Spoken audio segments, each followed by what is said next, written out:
the weather. And I have.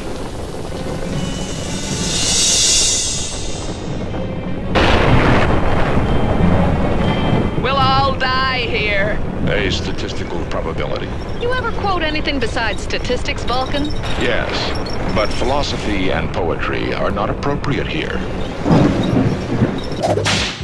As many of you know, Star Trek has its own animated series, which lasted 2 short seasons in 1973 and 74. In all, there were only 22 episodes, with each episode being a little over 20-something minutes in length. Increase to warp 6, Mr. Scott. We may be racing against time if I know Drayman Justice methods. Aye, aye, Captain. Ship in pursuit, Captain. The creation of the animated series came about as part of a desire to keep Star Trek alive on television after the cancellation of the original series. Even though the animated series is not as well regarded among Trek fans today as other Trek series, such as The Next Generation or Deep Space Nine, it is important to note that this experiment in Trek did add to the overall franchise. Ah, yes. Take care of that oversight, will you, Mr. Sulu? And perhaps one of the most important contributions the animated series gave to Star Trek is a Daytime Emmy Award win for Outstanding Children's Series in 1975. This was the first Emmy Award that any Star Trek show ever picked up. This Emmy win belongs to the Filmation production company who produced and animated the series. However, it also belongs, in part, to Russell Bates and David Wise, writers of the specific episode for which the series was judged. That episode is called How Sharper Than a Serpent's Tooth, and it is an episode emblematic of the quality and thoughtfulness of the animated series, and it turns out emblematic of the franchise as a whole. Today, we're going to take a look at this specific episode and some of the meanings and intentions built into it. However, in order to get to those meanings and intentions, we need to first meet one of the writers of the episode and understand how he came to write for Star Trek.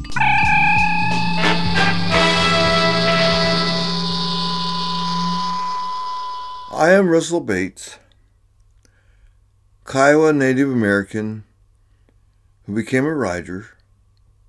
I've written for television, for print, and for motion pictures. Russell Bates is a Kiowa writer from Anadarko, Oklahoma. He studied writing at the University of Oklahoma, and his work has appeared in various forms and mediums. His fiction has even appeared in anthologies which discuss prominent Native American writers. Mr. Bates has put in work for various television shows, including writing the pilot for the TV series The Secret of Isis. Oh, mighty Isis. And contributing significantly to shows like The Name of the Game. And of course, Mr. Bates has written for Star Trek, including scripts for the original series and the animated series. Some of those Star Trek scripts, due to various show business reasons, never got produced. However, How Sharper Than a Serpent's Tooth did make it to screen, and it is representative of the sort of thoughts and ideas that Mr. Bates brought to Star Trek. Apart from writing for film and television, Mr. Bates has even appeared in front of the camera on several occasions. I want a good tracker. I don't want to walk around in circles out there. No problem, girlie. The chief's the best damn tracker in Africa. How? By nose.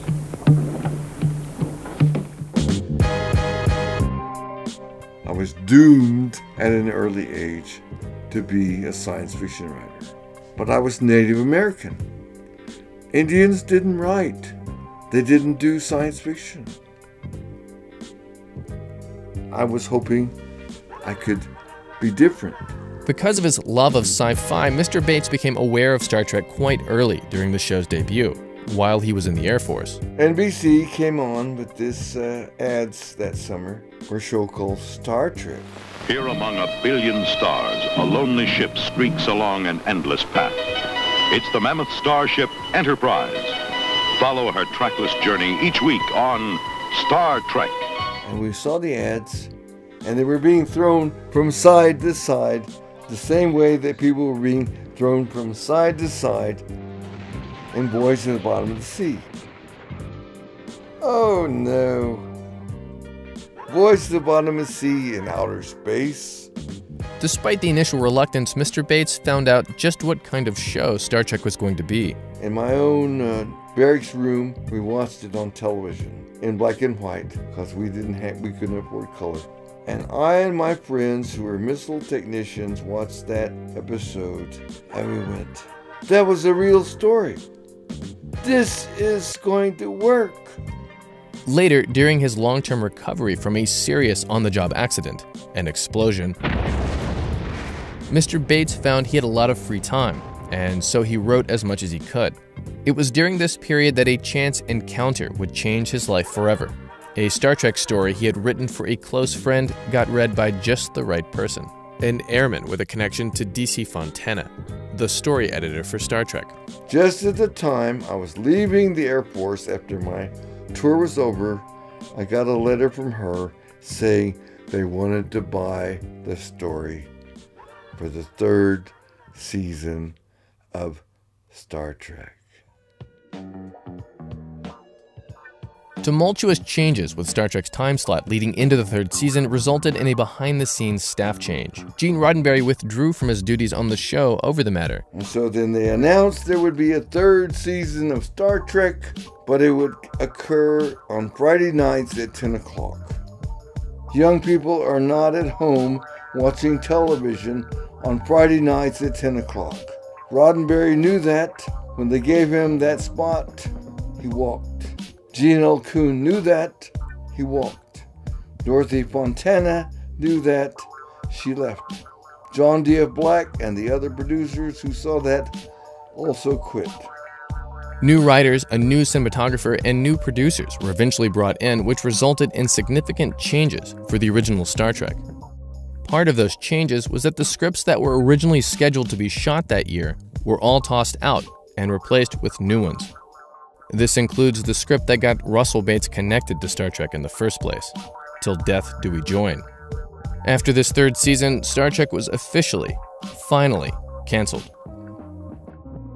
During Gene Roddenberry's years-long effort to bring Star Trek back to television, the animation studio Filmation approached Gene about making a Star Trek animated series. He agreed. And he reasoned that the only way to keep Star Trek before the audience's eye might be an animated series. So he agreed, but he said, I have to be in control. I have to approve what's done on this show. One might suspect that Mr. Bates would be a casualty of Star Trek's 3rd season debacle and the show's eventual cancellation. However, because he was well-liked by Roddenberry and by D.C. Fontana, Mr. Bates got another chance to write for Star Trek through the animated series. In his first script for this new series, The Patient Parasites, Mr. Bates invented a Native American crew member named Dawson Walking Bear. The script did not get produced. However, the character remained on the show and would later appear in How Sharper Than a Serpent's Tooth. Well, my uncle's name was Walking Bear. So then we picked him, or his name actually, to be the name of our character.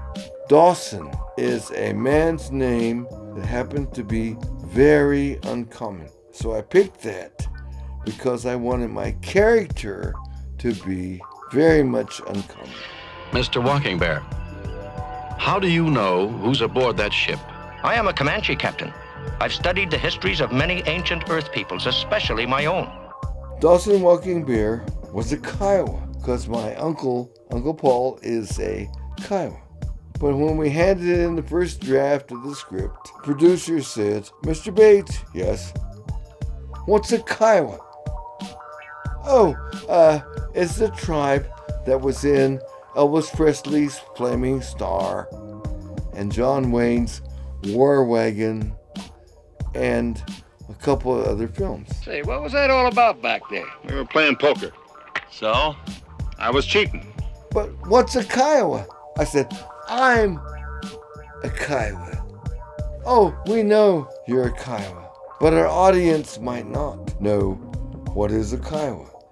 On our reservation and in the life before the reservation, our allies were the Comanche. Oh, we've heard of Comanches. Dawson Walking Bear, therefore, is a Comanche. To understand the significance of a character like Dawson Walking Bear, a Native American man working on a spaceship in the future, you have to know something about the state of Native Americans in film and television at the time that Mr. Bates was writing for the animated series.